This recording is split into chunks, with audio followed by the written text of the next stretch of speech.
In lieu of Howard Stern losing his job, it made me think of how Mark Carney, Canada's current Prime Minister, reminds me of Stuttering John. This guy speaks, my God, a lot of Canadians, liberal Canadians, tell me, oh, this guy's a smart guy. He worked at the Bank of Canada. He worked at the World Economic Forum. He's worked for Davos, WF. To me, it makes him sound like a global elite jackass. But they say, oh, this guy's intellect, it's unmatched. Watch him speak. Every third word, our prime minister, it's a fucking goddamn embarrassment. He reminds me of Stuttering John, and then his face kind of droops down like Snoopy. It's like Snoopy. He looks like that old dog with his face falling off.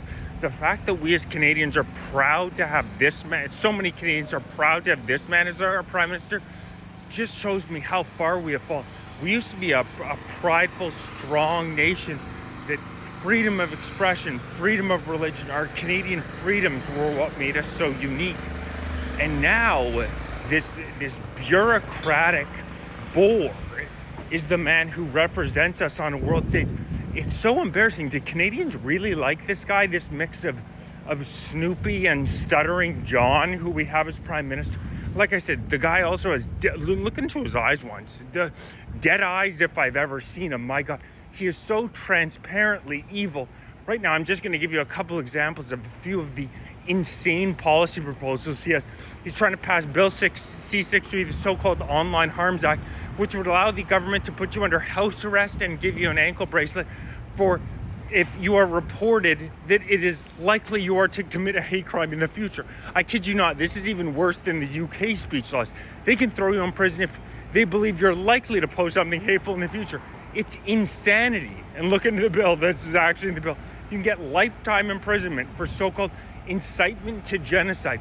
He wants to track the amount of carbon output that every Canadian has, limit it, restrict it, and face Canadians with major fines if they're not willing to along with it. He wants to continue these woke policies. Look into his kids. The guy's a very strange fellow, Mark Carney. These woke policies that don't allow you to apply with it for a job without telling them whether you're transgender, black, the exact opposite of what a meritocracy should be. Bill C-2 is probably the largest erosion of our civil liberties I've ever seen. It allows the government to track essentially every movement that you make online for so-called safety reasons.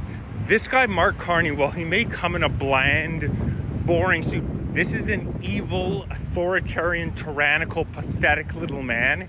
And we as Canadians need to stand up to him, because after a decade of Trudeau, we cannot withstand many more years of these types of authoritarians. They're already rolling out these trial runs, like in Nova Scotia.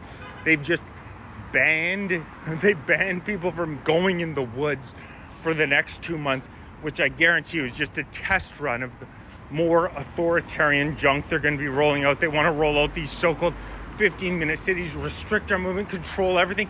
And to people cheering this on, it's pathetic. What issues do you have? Govern me harder. Like, do you really want the government? In my opinion, a great government is one that you hear about the least. But it seems like there's so many Canadians that are so pathetic that they want the government so heavily involved in their life. It's just so strange to me. But I know most Canadians are free-minded people who want the government to get the hell out of their way and let them live their lives. If you're interested in supporting me, hit the link in my bio. I'm going to be setting up rallies early September, making my voice heard throughout the Ottawa area when these guys finally get back to work in early September, because this country cannot withstand many more years of this liberal insanity, unvetted immigration, millions of people pouring in, 7 million in the past 10 years alone.